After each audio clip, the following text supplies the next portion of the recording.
berpotensi sama seperti agama itu ngajarkan kita untuk apa? Ngajarkan kita untuk menjauhi zina, gitu kan? Wala taqrabuz zina. Jadi bukan zinanya yang, bukan sekedar zinanya yang dilarang. Jadi ada juga yang mengatakan kan yang nggak diperbolehkan mendekati zinanya gitu. Jadi zinanya nggak dilarang. Kata siapa?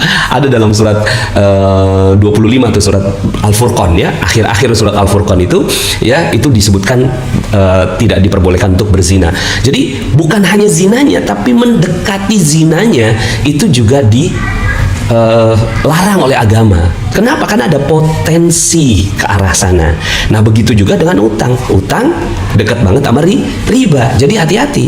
Ya, kemudian juga potensi bohong, manipulasi. Yuk ngaku gitu, udahlah kita ngaku aja deh gitu.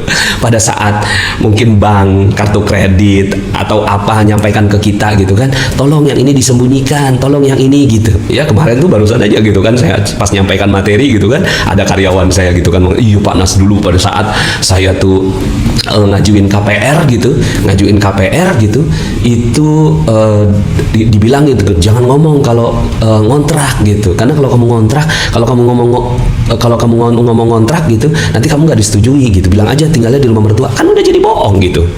Kemudian belum lagi yang menyesuaikan buku tabungan gitu kan, ngerapihin rapot, ya kan, rapot diri itu kan buku tabungan gitu kan. Potensi bohong, manipulasi ya. Jadi kalau seandainya potensi ini gitu ya nggak ada gitu, waduh ya mungkin gitu ya, tapi kan ada potensi bohongnya. Kemudian juga potensi ingkar janji. Ini potensi ingkar janji. Jadi ya ingkar janji kan munafik. Ya, innal munafiqina fid darkil asfali minan nar. Ya, sementara orang-orang yang munafik itu berada di keraknya api neraka gitu. Ya, jadi orang-orang yang berutang itu, berpunya amanah itu kan ya, dia ya nanti ya tarsok gitu. Ya. Kemudian juga dia punya potensi kedengkian. Ini yang saya pelajari dari barusan aja kemarin saya pulang dari beliau, dari Kiai. Itu kata Kiai begini gitu ya. Yang punya 2 ya, punya 10 ditunjukin 10 itu aja udah dosa gitu. Jadi kita punya harta 10 ditunjukin ke orang lain 10 itu udah dosa gitu ya, itu udah dosa. Kenapa dosa? Karena menimbulkan kedengkian. Karena nggak semua orang gitu loh, nggak semua orang siap untuk melihat orang yang gonta-ganti mobil gitu kan, gonta-ganti HP gitu kan, gonta-ganti yang lain-lain gitu loh ya. Belum semua orang sanggup gitu. Jadi saya juga belajar satu nikmat, satu dengki. Jadi ketika kenikmatan kita tunjukkan kepada orang lain, itu ada satu kedengkian yang muncul gitu. Jadi kalau kita punya harta 10 ditunjukkan ke orang lain 10, maka di situ ada potensi kedengkian. Ada orang yang nggak siap ngelihat harta kita. Nah yang paling bagus bagaimana? Yang punyanya 10 ditunjukinnya 2 gitu loh. Punyanya 10 gitu, tapi ditunjukin orang-orang lihatnya, kok kamu kayaknya nggak punya duit gitu kan? Ya udah, enggak, emang saya nggak punya duit gitu. Padahal di bawah bantalnya banyak banget duitnya gitu ya. Nah itu yang bagus kata Kiai gitu kan. Nah kalau utang ya, utang itu kebalikan gitu loh. Orang yang punya amanah itu ya, punyanya 2 ditunjukinnya 10 gitu loh. Dia nggak punya motor tapi dia beli motor gitu ya. Dia nggak punya motor dan nggak punya uangnya untuk beli motor, terus kemudian akhirnya dia mencicil gitu loh. Kelihatannya sih oke-oke saja, fine-fine aja gitu, tapi orang ngelihat dia bahwa dia punya motor padahal nggak punya. Itu belum lunas gitu loh, masih bunyi kredit gitu kan, masih bunyi gitu. Ya mohon maaf sekali gitu ya, materi kita tujukan untuk ya apa ya, ayo gitu kan, sadar ini ada kejahatan agama di sini gitu loh, jangan ngutang lagi, mbok ya jangan mau gitu ya kan. Nah kemudian potensi hurur ini panjang angan-angan ya, panjang angan-angannya ya, kalau seandainya gitu di atas kertas saya bisa bayar gitu loh, padahal kan belum tentu umur nyampe gitu kan. Jadi ada gurur di situ.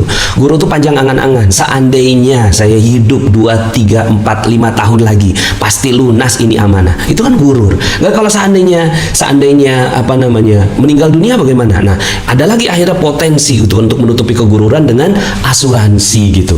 Asuransi juga potensi itu nanti kita akan bahas dalam pertemuan yang berikutnya. Jadi ada potensi gurur yang nantinya akhirnya ya, padahal sebenarnya hidup bisa jadi besok sudah meninggal dunia. Kemudian potensi hilang akal ya kan? Ini nggak boleh gitu. Jadi kalau kita hilang akal gitu, kita nggak sah sholat gitu loh. Kita tuh sholat itu sahnya itu kalau seandainya kita akalnya tuh nyampe gitu. Tapi kalau seandainya kita hilang akal gitu, ya dihitungnya gila dalam agama gitu. Gimana nggak gila gitu kan? Dia minjem gitu kan, minjem sama bank misalnya gitu ya, minjem sama bank yang katakanlah marginnya atau bunganya itu gitu kan, itu cuma 1%, 2% sebulan gitu ya, terus nggak lunas gitu. Pada saat nggak lunas gitu kan, akhirnya dia nggak sanggup. Terus datang rentenir yang ngasih bunga 10%, 20% per bulan gitu. Kemudian dia pikir gitu, ya udahlah yang ini gitu kan nggak ngasih gitu. Terus kemudian ngambillah dari rentenir. Ini udah hilang akal udah. Dan ini yang sering terjadi, gali lubang, tutup lubang, gali lubang, tutup lubang. Dan akhirnya apa? Ya, sebenarnya kan kalau seandainya kita marginnya sama gitu, itu kan gali lubang tutup lubang. Tapi kalau marginnya udah lebih besar, itu kan gali lubang, ya gali sumur tutup lubang gitu loh. Gali sumur tutup lubang. Jadi hilang akal kita, gitu ya. Berikutnya adalah potensi nggak bisa tidur. Potensi nggak tenang, potensi nggak bisa tidur. Dalam agama gitu ya, ketidaktenangan itu juga bagian dari dosa. Makanya Allah Subhanahu wa Ta'ala memanggil orang-orang yang sudah jiwanya tenang. Ya ayyatuhan nafsul mutmainnah, wahai orang-orang yang jiwanya sudah tenang. Yang nggak tenang nggak dipanggil sama Allah gitu. Ya, lunasin dulu utangnya, lunasin dulu amanahnya, baru tenang kamu hidup, gitu kan? Ya, jadi Bismillah ya, salat ini tuh untuk ngegedor kita gitu loh, bahwa ini ada kejahatan di sini dan ada potensi putus asa. Ya, la taqnatu mir rahmatillah. Jangan putus asa dari rahmat Allah. Tapi orang-orang yang amanahnya belum kebayar, itu dia bilang lebih baik saya mati aja deh gitu. Dan udah banyak banget gitu kan. Nah, so teman-teman semuanya, kita harus sadar ini bahwa utang adalah kejahatan agama. Saya nggak mengatakan itu sebagai kejahatan negara gitu, enggak gitu ya. Ya negara masih oke-oke aja gitu ya. Tapi ya ini adalah potensi kejahatan agama. Yuk bismillah sama-sama kita rapihkan ya. Yang penting kita dong dulu, oke? Nah, sekarang bagaimana lunas amanah dengan ilmu MR, ya kan? Lunas amanah dengan ilmu MR. Pertama, ya, buka perisainya ya. Detailnya nanti silakan Anda dengarkan di channel Telegram, oke? Perisai rezeki, sadari kesalahan dan dosa. Sadari dulu. Sadari, makanya kenapa materi ini saya masukkan di awal, supaya apa? Supaya Anda sadar bahwa utang adalah kejahatan. Oke? Ya. Lunas amanah dengan magnet rezeki. Pertama, buka perisainya, sadari kesalahan dan dosa. Yang kedua adalah disiplin kata, ya, ganti hutang dengan amanah. Ya pokoknya Anda udah nggak punya utang lagi sekarang, siap, gitu ya. Kemudian jaga juga semua kata-kata, terutama kepada orang yang nagih gitu, ya. Debt kolektor yang datang atau orang-orang yang memberikan amanah datang kepada kita, itu jangan hati-hati mulut kita gitu kan. Kadang-kadang tuh kita lebih galak daripada yang nagih gitu. Saya juga tahu kok harus dibayar gitu loh. Kenapa sih nggak bisa sabar? Ah itu. Ya, makanya jaga terumbu karang, jaga kemuliaan dan kebahagiaan, terutama pemberi amanah. Ya, pemberi amanah gitu ya.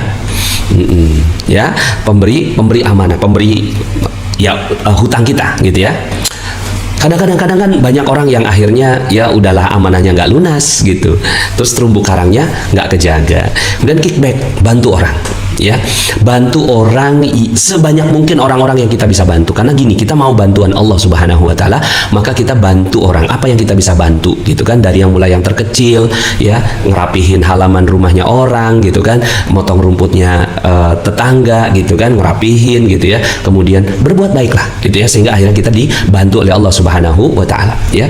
Temani dengan Al-Quran ya, ini ilmu garap utara. Jadi untuk melunasi amanah dengan MR itu nggak cukup dengan satu jurus gitu kan, tapi dengan berbagai macam jurus yang ada di magnet rezeki. Oke? Nah, so teman-teman semuanya, ini saya nggak terlalu detail karena saya mau masuk ke dalam yang berikutnya, yaitu LOP, Law of Projection. Nah, untuk kita LOP-nya lunas amanah, itu mindsetnya mesti diperbaiki dulu gitu, supaya yang terpancar itu juga bagus. Oke? Yang terpancar itu bagus, yang terpancar benar-benar lunas. Maka perbaiki dulu mindset di dalam diri, termasuk tadi tuh gitu kan, bahwa mindset utang adalah sebuah kejahatan agama, itu adalah sebuah mindset yang harus ditanam dalam-dalam gitu loh. Jadi pas Anda mau ngutang nih, mohon maaf ya, mau ngambil amanah lagi gitu, ini kejahatan agama nih.